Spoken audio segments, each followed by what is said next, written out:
Hola, yo soy Carla Andrea Rocha Díaz del grupo 2 del semestre 6 y yo les hablaré sobre corrección de torsión de colon. Entonces, para empezar, les explicaré un poco de la anatomía del aparato gastrointestinal. Para explicarles mejor hice esta pequeña maquetita donde podemos ver los diferentes órganos que componen este aparato. Y bueno, en realidad lo que nos interesa para nuestro tema es el intestino grueso, pero abordaré un poco de todos los órganos.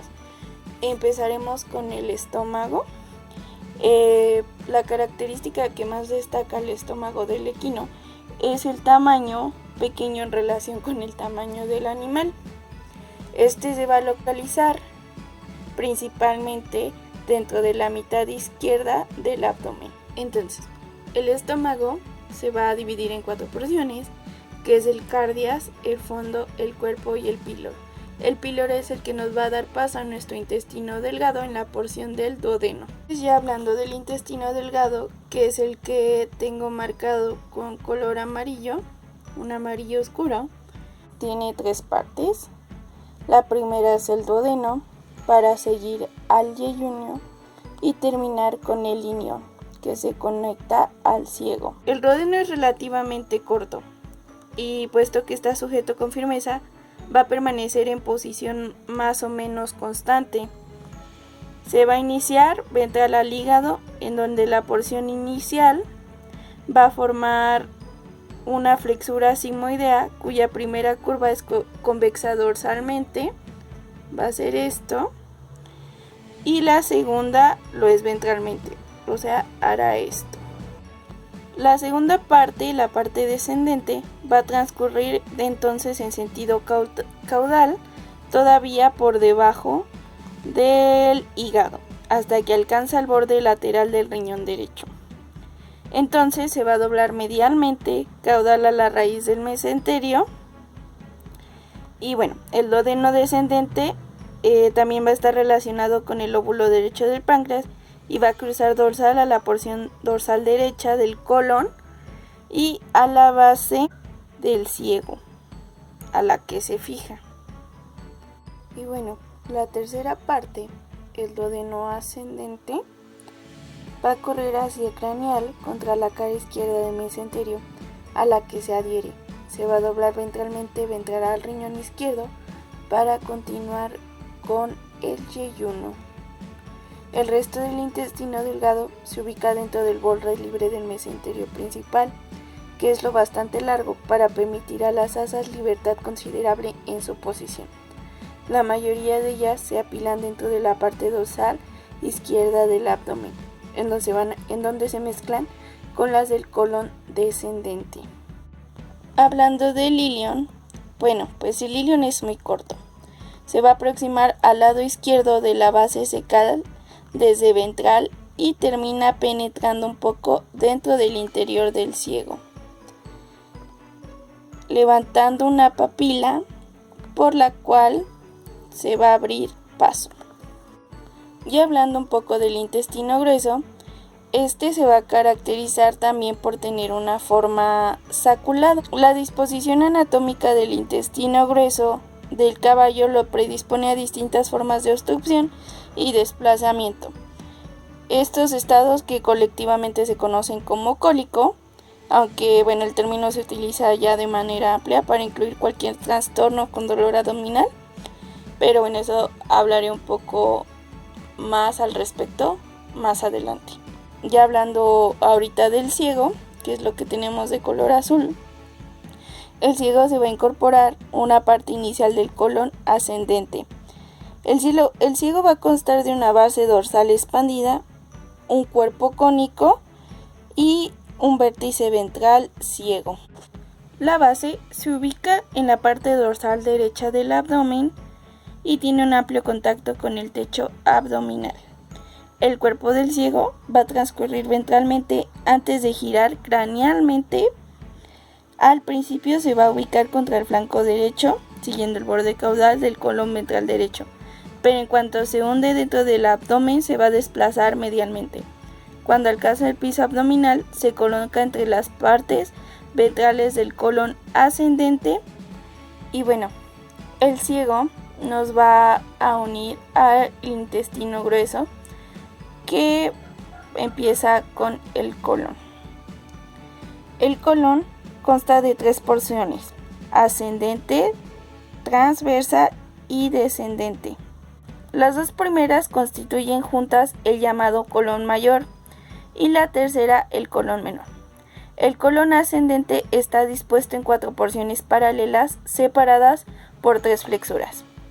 Las secuencias de estas son el colon ventral derecho, la flexura diafragmática ventral, el colon ventral izquierdo, la flexura pélvica, el colon dorsal izquierdo, la flexura diafragmática dorsal y el colon dorsal derecho. El colon dorsal derecho va a llevar hacia el corto colon transverso, que sería esta parte. Y a este le sigue a su vez el colon descendente, el cual va a ser largo y va a estar organizado en asas, en estas asitas que vemos aquí, para terminar por fin en el recto. Y bueno, ya entrando en tema, la torsión del colon se va a tratar de una rotación del colon dorsal y ventral sobre su eje longitudinal.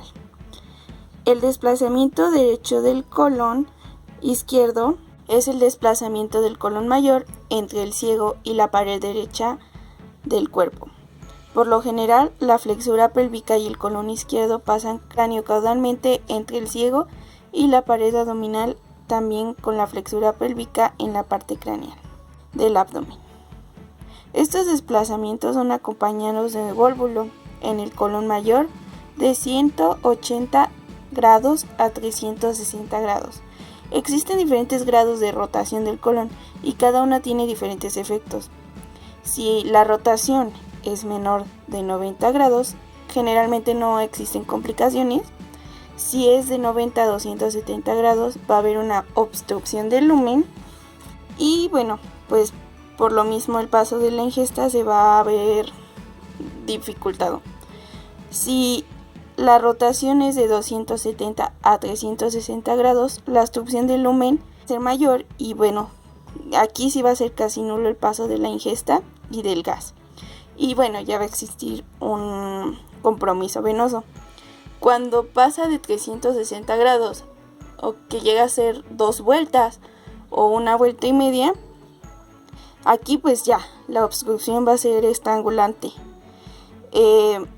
Todo esto va a causar el síndrome abdominal agudo, también llamado cólico, en casos donde ya existe una oclusión en los vasos sanguíneos y por lo tanto la disminución del flujo sanguíneo. La sangre va a quedar entre la pared intestinal, causando una lesión hemorrágica denominada obstrucción estrangulante hemorrágica. Esto va a generar congestión en los tejidos, dañándolo, produciendo así degeneración de la mucosa. Y bueno, pues en realidad se desconoce la causa exacta de la torsión, aunque se piensa que la hipomotilidad debido a dolor o anomalías electrolíticas van a producir pues esta distensión por gas y como consecuencia se va a dar el desplazamiento del colon ascendente sobre el colon descendente.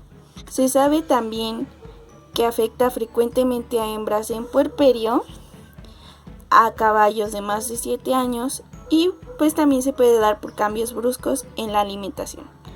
El comienzo de esta patología es rápido, con un dolor intenso, prácticamente síntomas de cólico.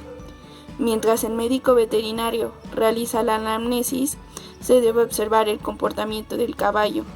Se van a mirar los flancos, si existe una postura normal, si hay distensión abdominal y también se van a inspeccionar las mucosas, tanto la oral como la conjuntiva.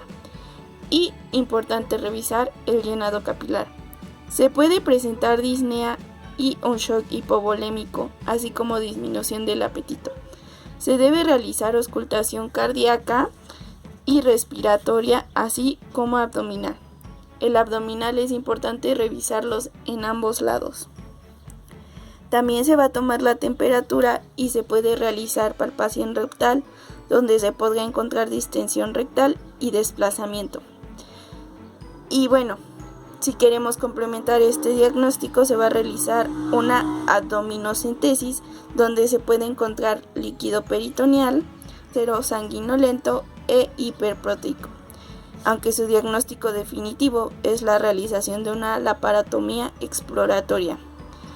Y todavía, si queremos complementar más, se puede realizar una radiografía. Del desplazamiento del colon grande se va a requerir el reconocimiento de esta patología. El colon por lo general necesita ser exteriorizado de la cavidad y descomprimido para corregir este volvulo. Se debe determinar la dirección del giro, que generalmente se da en dirección a las manecillas del reloj. Claro, si lo estás viendo de la parte posterior del animal. Se va a exteriorizar lo más que se pueda el colon grande. Esto introduciendo ambos brazos profundamente en el abdomen. El intestino se va a manipular lo más cerca posible del giro con las palmas de las manos casi abiertas o totalmente abiertas. Esto para evitar desgarros. A medida que la torsión se corrige en el abdomen, también se manipula la parte exteriorizada para eliminar la resistencia de esta contra la rotación adicional del segmento intraabdominal. Lo que puede dificultar esta cirugía es girar el colon dorsal derecho, que está lleno de líquido alrededor del colon ventral derecho. Para que se facilite este procedimiento, se va a hacer una enterotomía. Es importante saber que el colon exteriorizado se pone sobre un campo estéril y del lado izquierdo del caballo. Ya ahí se ejecuta la enterotomía a nivel del borde mesentérico de la flexura pélvica. También se procede a un lavado de colon que se introduce por el colon ventral izquierdo y se repite en el colon dorsal izquierdo. Todo este contenido cae en la mesa quirúrgica y se va a vaciar por el orificio a una cubeta. Ya acabado este proceso, se va a realizar el cierre de la enterotomía usando un patrón discontinuo simple, abarcando todas las capas del órgano. Después se va a introducir el colon a la cavidad tratando de que quede en la posición anatómica natural. Ya que está en su posición anatómica, se va a proceder a cerrar la línea alba con una sutura continua simple y la piel con una sutura U ventral discontinua. Claro, cada cirujano puede hacer las suturas de su preferencia de acuerdo a la experiencia que ya tenga. Otra técnica quirúrgica que se puede hacer para corregir la torsión del colon es la reserción intestinal y la enteroanastomosis laterolateral. Se van a realizar los mismos pasos de la técnica anterior realizando la enterotomía. Y bueno, las arterias colónicas van a ser ligadas a cada lado de la unión mesentérica, tanto del colon ventral izquierdo como del dorsal izquierdo. Se van a aplicar unas pinzas hemostáticas para evitar la contaminación y se va a proceder a realizar un corte transversal, tanto del colon ventral como del dorsal izquierdo, justo craneal a la flexura externar y diafragmática. La unión mesentérica tanto del colon dorsal y ventral izquierdo son suturadas con un doble patrón simple de sutura, y la anastomosis se completa con dos patrones de sutura en los márgenes restantes de los bordes antimesentéricos del colon dorsal y ventral izquierdo. El cierre de la cavidad es igual al de la técnica anterior mencionada. Es súper importante tener buena praxis higiénica al momento de la cirugía. Se hará un lavado y rasurado del abdomen, se embrocará y se va a cubrir con un campo quirúrgico estéril. Es importante siempre usar guantes estériles también, así como el uso de cubrebocas y gorro quirúrgico. Para esta cirugía el pronóstico siempre será reservado y si se logra corregir con la cirugía, el posoperatorio será favorable, siempre y cuando se cumpla con las medidas para evitar el deterioro de la salud. Para la tranquilización del animal vamos a utilizar gilacina a 1 miligramo por kilogramo y para la inducción y anestesia se utilizará ketamina y tiletamina a 2 miligramos por kilogramo. También es importante el uso de sonda nasogástrica en caballos, ya que aparte de cumplir la función de descompresión del tracto digestivo proximal, puede también funcionar como ayuda a una posible obstrucción en el esófago. Y bueno, claramente también nos va a ayudar a la administración de líquidos y medicamentos. Para terminar el tema, este es un proceso invasivo, por lo que es de sumo cuidado tener en vigilancia al animal después de la cirugía y reportar cualquier anomalía, así como usar el tratamiento de cicatrizantes y antibióticos. Y bueno, eso es todo de mi tema, compañeros. Ya como conclusión, en realidad la tasa de mortalidad de esta patología es muy baja, pero bueno, siempre hay que tener cuidado, ya que produce cólicos. Como sabemos, los cólicos es la causa más frecuente por la que llevan a los caballos a hospitales. Entonces, si nos llega un animal con cólicos, hay que sospechar de esta patología, hacer el diagnóstico y hacerla luego, no dejar que empeore. Al final, pues sí es invasiva, pero si se corrige, en realidad la recuperación es muy fácil, es favorable, como lo mencionaba antes. Y pues bueno, gracias por su atención, compañeros y compañeras y doctor.